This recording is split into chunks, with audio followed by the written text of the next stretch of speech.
What's up guys, Heeking here bringing you another review on Attack on Titan's manga, chapter 97 now. We're 97 chapters into Attack on Titan. Well, think about that.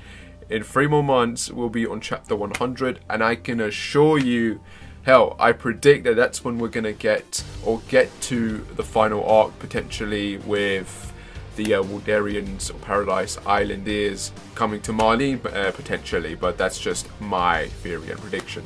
So yeah, this month's chapter, man, what did we find out? We found out a lot of stuff. We got some development with some characters again. The flashbacks with Reiner continue, of course, and that's what we start with. And we start very surprisingly with Annie in her best Clark Kent disguise, going through the streets in the night, tailing someone, and yeah, it ends up being Kenny that she's tailing. Kenny, everyone. She's tailing him, and he ends up realizing he's being followed, and he disappears, only to come up, sneaking up behind her. And Annie tries to go for the whole I'm secretly your daughter angle, which Kenny sees right through. So you get a little banter here going on between the two, but obviously he's not buying it. And, you know, he's got this whole Jack the Ripper vibe going on. So, you know, shit's about to go wrong for Annie. And she ends up, you know, kicking him away. And if you pay a close attention, her leg ends up hitting the brick wall, right? And it ends up knocking a brick out of it. Like, that's how strong that kick is.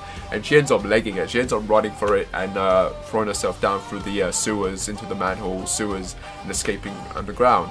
And Kenny, well, being Kenny, just that's a slide because he's not going to be able to fit in there. So yeah, it's a great way to open a chapter, to see a character that everyone for the most part really enjoyed and liked. So it's nice to see that there was at least something there, that we did get some sort of encounter between Annie and him. Like, it would have been very...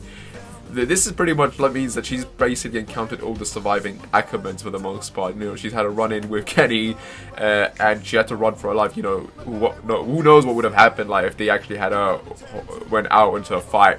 And of course Mikasa, which we never really got to see the outcome of that. Maybe we will with these flashbacks as it continues on. And of course, you know, her fight with Mikasa and Levi in Titan 4. But yeah, it's just interesting that we got something like this going on. But yeah, she ends up escaping. And we cut to Bertold sleeping on his back with his legs up on a wall. And, you know, just the guys, like, taking the mickey out of him, and Reiner having to wake him up. You kind of see the contrast between what Annie's doing, sneaking into the capital and doing her little thing, trying to find, you know, trying to find the king, basically, because that's what she was doing. She was trying to tell Kenny to lead her to the king. Obviously, that didn't work out. And you've got Reiner, Bertold here, just acting like soldiers, being friendly with everyone. And one of the interesting things about what's going on with this particular moment is that Bertold ends up telling Reiner that he had a dream of the guy who hanged himself. Now, I looked this up, by the way. I did a bit of research looking up when I was reading other people's comments and theories. And apparently there are tarot cards, right? There are tarot cards, and one of these tarot cards is of a man hanging upside down from a tree, hanging, and it's called the Hanging Man. It's interesting because Bertold is sleeping, hanging upside, well, for the most part, hanging upside down, and he's dreaming about a guy who hanged himself. So yeah, a little symbolism going on here with Isamawa trying to throw it in. And it's also related to Norse mythology as well, because again, yeah, there's a lot of Norse mythology stuff going on with Attack on Titan if you paid attention. And one of those is of Odin, who hanged himself upside down apparently on the Tree of Life in order to get wisdom or something like that. So again, a little contrast here going on. This was obviously intentional on Isayama's part. You have to wonder what this means, what this symbolizes for the future. But yeah, it's just a very interesting thing to discuss and talk about in this particular moment. But yeah, we continue on with the interactions between Reiner and Annie and Bertold. And, you know, Annie telling her, like, you know, they pretty much, Reiner pretty much says that they've been doing this for 5 years now, doing the whole training and that, and they haven't gotten any leads. So at this point, he pretty much says that they need to break war roles, which would end up leading to the Trost arc, of course. So yeah, they agree to do that, and Annie even says, like, if you do this, you know, you're going to end up killing a lot of your friends. And Reiner is determined and pretty much says that, you know, that's not the case. He's not gonna, you know, he doesn't care about these guys. They're the devils, you know, the devil's descendants, etc., etc. You know, the same talk he always does. But you can see sort of a hesitation moment there with Reiner. But you know, he's not having none of it. He's going through with it. Whereas Annie is the one that actually feels disgusted about doing this. She wants no part in this. She actually says that she wants to go back to Marlene with the information they have and just give it to them. It's not like they're going to get punished for it as long as they give something, but Reiner is not convinced of that, and he pretty much convinces the other two about it as well. Like, they're not convinced either that this is going to be enough for them. So yeah, they got no choice, they got to go through with it, but it shows a nice contrast. You got Bertolt, who doesn't really say shit, he doesn't try to defend Reiner's actions, he just remains quiet, like the little bitch he is, and Annie is the one who actually says she doesn't want to do any other killing, like, which is, again, it symbolizes that Annie was always sort of the pure-hearted one. She never wanted to do any of this hardcore, crazy shit, but she had no choice, and Reiner was sort of the one forcing her into all these situations. So yeah, it's a messed up situation. So then, of course, we got the whole situation with Rose that happens, and yeah, we pretty much know from there on how everything turned out. And we then cut back to Reiner as an adult in Marlene, about to blow his brains out. Now, this kind of reminds me of this moment from Species 2 where the villain, like the dude who's infected, tries to blow his brains out and does it, and his head regenerates. So I was thinking, are we going to get something like this? But then I realized, no, if you blow your brains out, if you're a Titan shifter anyway, you blow your brains out, you're done for, you're dead. You're not going to regenerate from that. Unless, you do what Reiner did and transfer your memories or nerves into your spine or whatever, like, which was a ridiculous moment in the manga and still is. So unless another character ends up pulling that same stunt, I'm going to have to say plot armor definitely when it comes to Reiner, because this dude just keeps surviving impossible shit. But yeah, he doesn't blow his brains out because he ends up hearing Falcom outside, struggling with the whole situation of wanting to be the Armored Titan. Like, he really wants to save Gabby and become the Armored Titan, but obviously his training, whatever he's doing to fulfill that, is not working out. And Reiner realizes that he's got at least something to live for, which is protecting these kids if he can, or at least helping Falcom to help, save Gabby. So yeah, I mean, you have to wonder, why didn't he think about this beforehand? Like, does he not give so much of a shit about his cousin that he was going to be ready to blow his brains out if it wasn't for Falcom? I don't know, there's a lot of contrast here going on, but yeah, it's interesting. It's interesting to see how far Reiner has come to the point where he's willing to contemplate suicide. I mean, the guy's entire journey of becoming the Armored Titan, going to Paradise Land, coming back, it's all been in vain. Like, the things he wanted to accomplish, he failed to accomplish. And of course, we get more flashbacks with him and Eren, where he ended up encouraging Eren to, pick himself up and do what needed to be done in order to wipe the Titans. I mean, this guy is encouraging his enemy, for Christ's sake. And yeah, again, like, I guess it's that whole Marcel personality seeping through him to be that big brother that cares about these guys. But yeah, it's again, nice contrast, like, of what's going on, because we then later on in the chapter we see Falcom just heading to the hospital where he meets with the amputee guy. If you remember, there was a character there that we were introduced to a few chapters back. We've seen him like twice, I think, and yeah, he's got no legs, and we see Falcom sitting down. He calls him out actually. And Falcom sees him and he goes down and he starts talking to him. And at first you don't know who this character is. We got our suspicions of who it is, but the face is covered from the side, so we have no idea who this guy is until towards the end of the chapter, when he finally turns around and he starts talking to Falcom, and we see that it's an older Eren. So yes, this finally confirms that the amputee dude is Eren. It's officially Eren. He's going under the name of Mr. Kruger, ironically enough, again with the symbolism there, because Mr. Kruger was the owl, he was in Marlene, he was doing all the spy shit, and now you got Eren sort of filling that mentality and doing the same thing, sort of basically hiding himself out there right in plain sight. And he's talking to Falcom, and he's encouraging him about, becoming the Armored Titan and fulfilling what he wants to do, because he finds out about Gabby and the girl he wants to protect, and he's telling, he's encouraging the same way Reiner, the Armored Titan, encouraged Eren, the Attack Titan, to, stand up and fight. Now you got the Attack Titan encouraging potentially the future Armored Titan to get his shit together and do what needs to be done. So it's a very interesting dynamic and symbolism and parallels here at play. So again, you gotta think about Isayama, man. The guy just knows how to do his symbolism. It's like poetry. It rhymes. But yeah, it's a very interesting dynamic going on here. You have to wonder whether Falcom is gonna find out what's going on and he's gonna end up joining with them or not. But yeah, he ends up, Eren, or Mr. Kruger as it is, ends up telling Falcom that he wants a letter that he wants sent, and he can't send it the way it is, because he pretty much makes up a lie telling Falcom that he's not mentally sick, that he doesn't actually have PTSD, and that he's just pretty much hiding here. He doesn't want to go back home, and that he's just making up bullshit to stay in the hospital so he doesn't have to leave. and he gives maybe there's more meaning to that actually. Maybe when he means he doesn't want to go home, he means he doesn't want to go back to Paradise Island, or maybe it literally means that now that he's in Marley, he doesn't want to go home to where his grandparents and half brother are. Apparently, there's a lot of meanings behind the words that Eren is saying. We still don't have a good grasp of what's going on here. Is Eren here because he's here to spy on Marlene, or is he here because he generally wants to see his living family, but he's too scared to do it? What's going on here? Or did he run away from Paradise Island? What's going on? We don't know. But the fact of the matter is, Eren is in Marlene right now. Okay, the coordinate, the attacking Titan, is in Marlene, in the heart of their enemies. And if Zeke and Reiner, if Zeke finds out, he's probably gonna try and get him. But for now, you have to wonder what the hell's going on. What is Eren's goal here? So he gives him the letter, for Falcon to sneak in, because he can't send it, obviously, because then if he sends it through the post that he's at, they'll probably take it, read it, and find out what's in the contents. So he ends up giving Falcon the letter to take and put it in Hoini's side, and he tells him that it's for family. Now, before that, of course, we end up we get one panel of Zeke, of course, in this entire chapter, and he's on a phone. Potentially either listening to a conversation between two characters, which I'll get to in a minute, or it's just a panel there to symbolize the fact that the letter is meant for Zeke, which can have numerous discussions regarding what that means, what it entails. Is Eren sending a letter to Zeke to tell him that he's in Marlene and he wants to meet with him, to talk with him, to meet his grandparents potentially? Is the letter actually meant for Mikasa, Armin, or someone from the Survey Corps hiding out and working with Eren, and that letter's going to them? Or what? If it's for Zeke, you have to wonder what this entails. I mean, if you guys remember previous chapters back, Zeke did say he was going to save Eren's life, he was going to help him, etc, etc.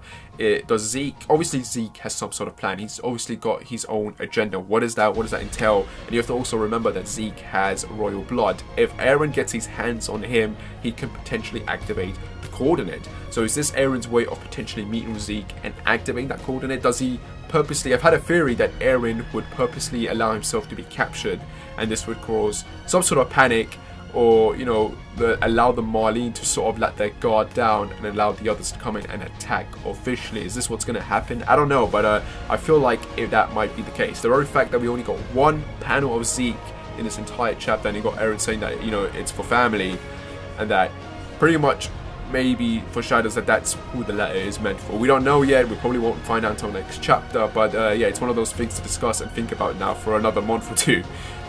What does this letter mean? Who's it for? Where's this all going to lead to? And of course, the other important thing we found out isn't in this chapter is the identity of the Warhammer Titan and who actually is controlling Marley. And we got a Commander McGough, who's a Marlene soldier, who's in charge of the Marlene Titans, and he ends up going to the Commander Center or whatever and meeting with a character called Billy or Vilain Tybur. And I don't know what the official translation for this name is. The guy calls himself Billy in one translation, and later on it's called Vilai or something, Vili, Vilai or something like that. I prefer the Vilai one because Billy just sounds too generic and cliche for a character like that, considering the world that we're in and all these different characters have different weird sounding names. So I don't think that's the legit translation of the guy's name. So Vilai, I'm gonna go with Vilai here. So we meet with this dude with Vilai Tybur. If you guys remember, the Tyburs are meant to be this very powerful family who are Idolarians as well, but they got a certain reputation, which means that Marlene don't have to mess with them. These guys are pretty much royalty in a sense, and they even got their own royal guard as well, keeping them track. I mean, these guys end up coming there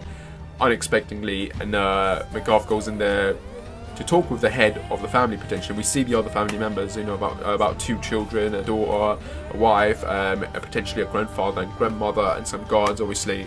And we see the main dude outside in the balcony greeting him, of course, Belai as you will. And we pretty much find out what I think a lot of us expected was that the Tybur family, who are essentially Idolians, are the ones controlling Marley. These are the guys in power, and they are controlling the Marley. And it's pretty much confirmed that this dude, at first, he's pretty much trying to hide the fact. You even asked McGough who he thinks the Warhammer Titan is, because nobody knows who the Warhammer Titan. The identity of the Warhammer Titan is quiet. And Tybur, Belai pretty much reveals that it's him because he's got the memories. He's seen the memories, and he's pretty much let the Marines take over, because they're just sort of staying in the background. These guys are in the shadows observing. They're not having anything to do with the Idalians that are locked up in the walls, because in a way, in a sense, he's pretty much saying that these guys need to pay for the crimes of their ancestors. They need to pay for what they did, but he's staying in the shadows with his family, doing their part to control everything, and just letting the Marines walk all over them, do what they have to. But obviously, people like this in power like that usually means that they got the upper sleeve anyway. Okay, and the fact that the Marine as a whole, the whole main Marine government doesn't know who the Warhammer Titan is, potentially means that they can't really do anything in case they end up causing some sort of uprising or potential counterattack from these guys, you know, like, so in a way it's just like, you know, we're going to keep quiet and let these guys live their life peacefully, whatever. We'll take orders from them, obviously, because they probably are a big, massive threat. The Warhammer Titan potentially is a big threat, and that's why the Marine aren't doing anything. But yeah, it's very like, what the hell's going on here, that these guys are in charge. In a way, these are essentially the sort of the main villains now at this point. But obviously there's more to this story than meets the eye, because there are no real villains or heroes. All of these guys are doing what they essentially think is right for the better of mankind and for their people. Okay, but still, it's a very screwed up, weird situation. And of course, McGarth himself realizes this. He realizes what is going on, and he's able to put two and two together. He's cleverer than he looks. And it doesn't look like he's a big fan of this whole situation. I don't even think he's a big fan of the fact that the Idalians are locked up and that. So I don't know, like, he's honestly one of those Marine soldiers who's sort of on the good side of these guys, but at the same time, it's like, he doesn't really want to work with the, you know, he doesn't like the knowledge or the fact that the Idalians are essentially controlling the Marine government from behind the scenes.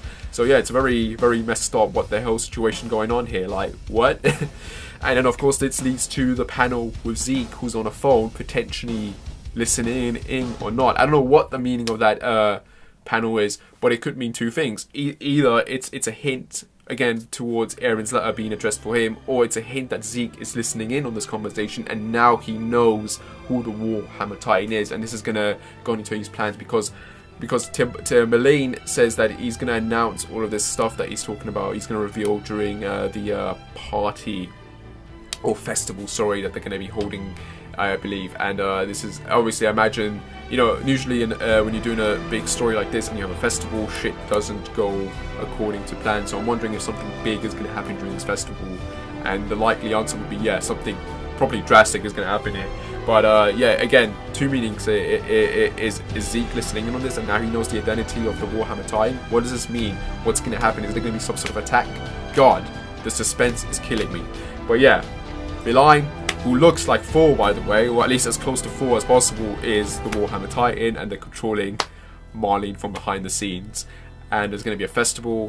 Eren is a Marlene hiding out as an amputee. He's on good terms with Falcom. He's given him a letter to send to his family. That could either be Zeke or not, and Zeke's got his own agenda. He might be spying in and trying to do something, trying to get the Warhammer Titan for himself, don't know.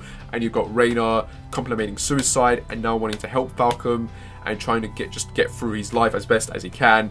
And yeah, just tons of shit revealed in this chapter. It's a very quick chapter, it's a very dialogue heavy chapter, but in terms of just developing Reiner's character a bit more, we get a lot in terms of revealing that yes, it's Eren, and showing how far he's matured to the point where he's not even enraged and he's encouraging these people who are his enemy, and in a way is showing some sort of sadness and mercy for them. Just goes to show how far he's grown as a character as well. And then of course, you know, the whole revelation of the Tybur family, like, what?